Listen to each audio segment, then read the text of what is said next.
Je m'appelle Shlomo Kessous, je travaille à Torah Box, je suis informaticien et accessoirement acteur. Si je m'adresse à vous aujourd'hui, c'est parce qu'en vérité, il y a 1 mois et demi, j'ai subi une opération à cœur ouvert et Akadosh Baruch Hu m'a donné une seconde chance.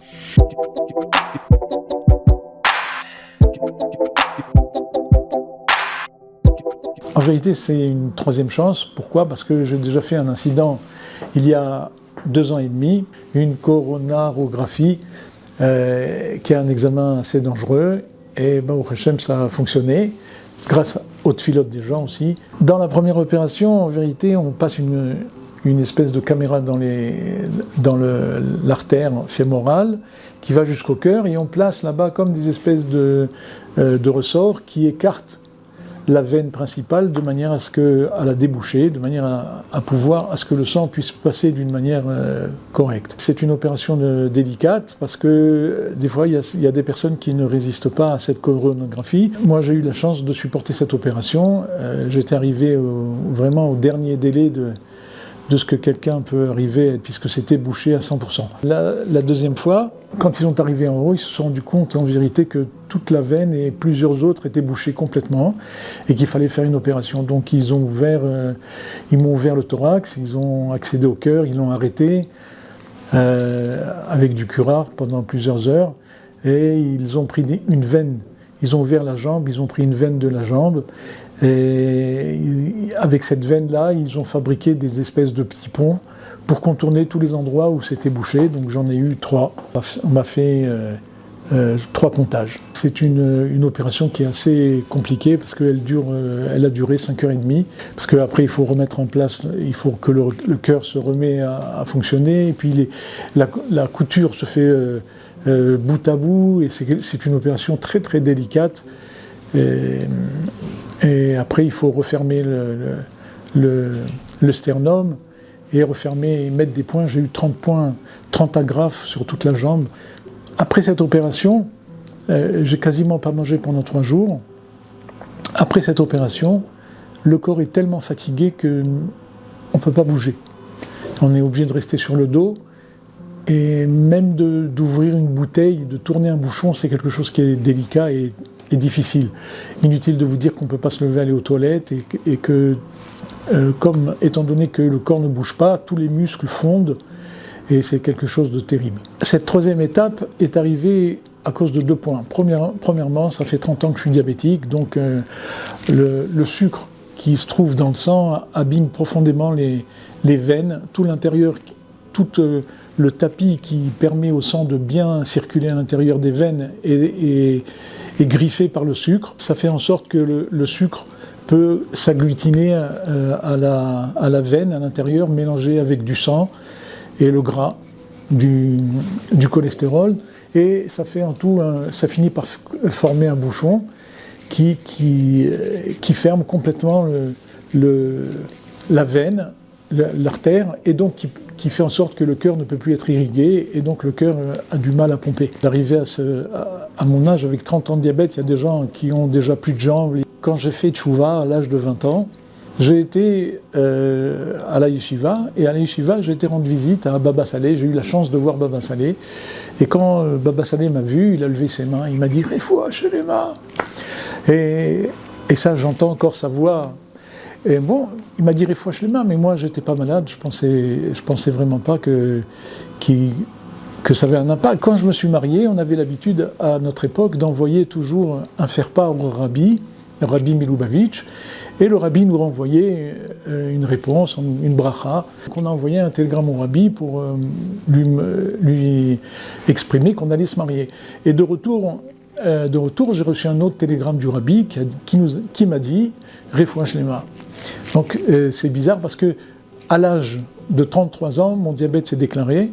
J'ai été obligé j'ai été chez un premier médecin, après un deuxième médecin, un troisième médecin, mais ils n'ont pas cerné que c'était un diabète, jusqu'à ce qu'un ami m'a dit « Non, viens avec moi à l'hôpital, c'est un diabète, et je suis parti à l'hôpital, ils m'ont gardé 9 jours. Et le médecin m'a dit, et c'est là où j'ai pris conscience de la bracha des tzadikim, c'est que le médecin m'a dit « Mais c'est bizarre que vous soyez diabétique à l'âge de 33 ans. Vous avez un diabète qu'on appelle diabète juvénile, et il se déclare à 33 ans. » Et là, j'ai compris qu'est-ce que c'est les brachot des tzadikim.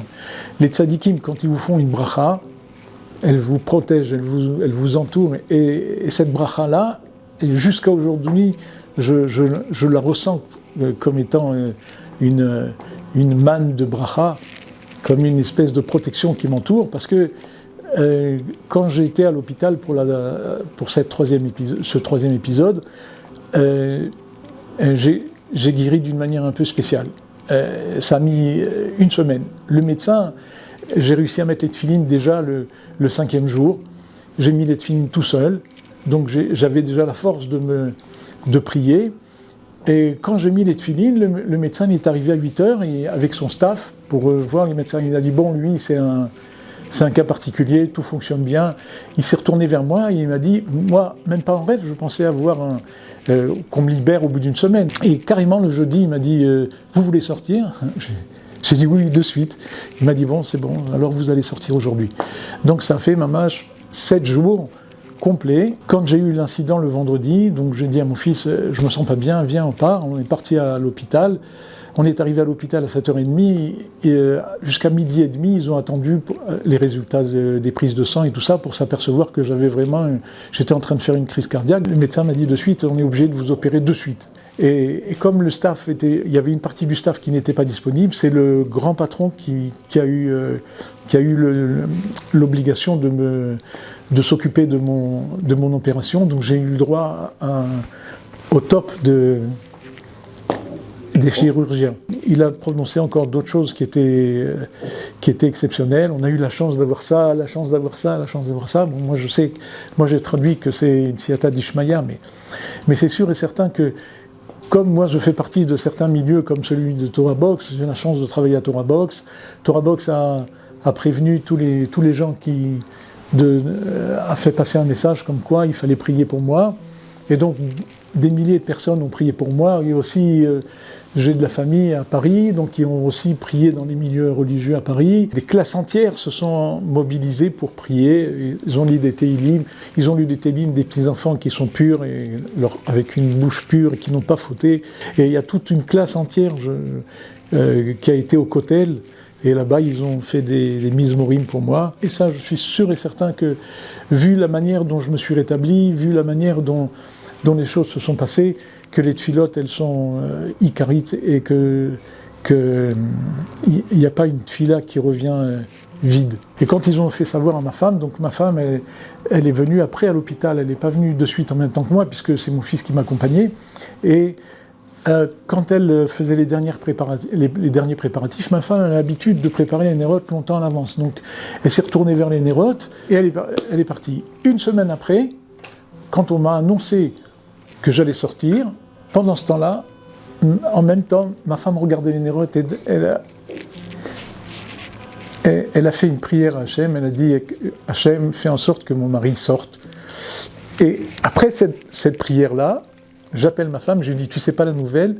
Le médecin il a dit que je peux sortir. Et on sent qu'Akadosh Baruch Hu, il fait converger toutes les volontés, toutes les tfilotes pour l'aboutissement des choses. Il n'y a pas une parole qui n'est pas prononcée dans ce monde pour rien. Encore une chose qui était exceptionnelle, c'est que quand elle a prévenu mon frère que j'étais à l'hôpital, mon frère a annulé puisqu'on était vendredi, donc il devait partir, il était invité dans un autre endroit. Donc il a dit, bon, on va rester chez moi. Donc ma femme et mon fils ont demandé est-ce qu'il pouvait nous héberger, parce que lui, il habite à côté de l'hôpital. Donc ma femme a dit, est-ce que ça t'ennuie pas de me prendre pour... Il dit, mais moi, j'ai rien prévu pour Shabbat, on n'a même pas fait à manger. Et ma femme a dit, moi, j'ai tout préparé pour Shabbat. Donc c'est encore une siyata d'Ishmaïa que tout s'est préparé d'une manière exceptionnelle. Là où j'ai ressenti vraiment la tfila, c'est quand je me suis assis sur mon lit et que l'infirmière elle me dit doucement, doucement. Alors que moi, je sentais à l'intérieur de moi la force de pouvoir me lever et de bouger. J'ai ressenti après 4 jours, j'ai pris un déambulateur, j'ai commencé à marcher et elle était étonnée de voir que j'arrivais à marcher alors que je venais à peine de me lever de mon lit. C'est-à-dire, de pouvoir être très rapidement autonome, de pouvoir m'habiller seul, de pouvoir prendre ma douche. C'était quelque chose elle me disait à chaque fois, doucement, doucement. Je pense que Dieu, il aime toutes les créatures du monde. Il n'y a pas de favoritisme. Mais il est sûr que si quelqu'un s'approche de la Torah et qu'il essaye de le servir d'une manière plus effective, Kol Amiachalim l'Hachem, le chesed d'Hachem, il est sur lui. Et ça, c'est vrai que moi, j'ai toujours essayé je suis informaticien, je n'ai pas cherché à gagner vraiment beaucoup d'argent dans ma vie.